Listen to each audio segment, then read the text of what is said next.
Hello guys, welcome back to our page. সবাই কেমন আছো? আশা করি ভালো আছো, সুস্থ আছো, আর আমরাও মোটামুটি আছি। আর এই ভিডিওটা হয়েছে অনেক দিন, মানে ভিডিওটা করেছি অনেক দিন হয়ে গেছে। তো তোমাদের সাথে শেয়ার করব বলেই কিন্তু ভিডিওটা করেছিলাম। তাহলে কেন মানে করছি না আর কি। তো এডিটের কারণে করা হচ্ছিল না। তো আজকে ভাবলাম না, একটু এডিট করেই তোমাদের সাথে একটু শেয়ার করে নিই। তো এই ভিডিওটা হচ্ছে আমাদের ভাগ্নি প্রাংশীর মামা মুখে ভাতের ভিডিও আর কি। তো অন্নপ্রাশনে কোন একটা কারণে আমরা যেতে পারিনি, তো ওই আনন্দটা আমরা কিন্তু উপভোগ করতে পারিনি। তো সেই কারণে মামা মুখে ভাতের দিনই আমরা সব আনন্দ একসাথেই মানে করে নিলাম আর কি। আর এদিকে দেখো অনেক কিছু রান্না বাড়া করা হয়েছিল।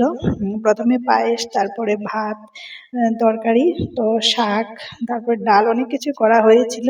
তো নিয়মের যেটা, প্রথমে পায়েসটা মুখে মানে দেওয়া হয়েছে, তারপরে একটু একটু করে এই যে শাক ভাত একটু একটু করে সবাই দিচ্ছিল। প্রথমে মানে বড়দা মানে আমার বড় ভাসুর দিয়েছেন, তারপরে একে একে সবাই দিয়ে দিচ্ছেন আর কি। আর জানো তো প্রাণশীর এক দুই নয়, পাঁচজনই মামা। তো সবাই বসে পড়েছেন ভাগ্নিকে খাওয়াবে বলে। আর ভাগ্নিও তো খুব আনন্দ করছিল, বসে বসে মানে সবার সঙ্গে আনন্দ করছিল আর কি। আর এদিকে দেখো প্রাণশীর বড় দিদি ভাইও পান বানিয়ে দিচ্ছিল। তো খাওয়া দাওয়া করে মুখ মুছিয়ে বড়দা মানে প্রাণশীকে পানটাও মুখে একটু ছুঁয়ে দেবে।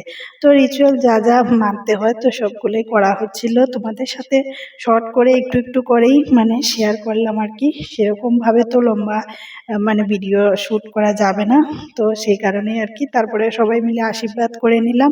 তো ভিডিওটা কেমন লাগলো তোমাদের অবশ্যই জানাবে। তো আজকের জন্য টাটা, বাই বাই।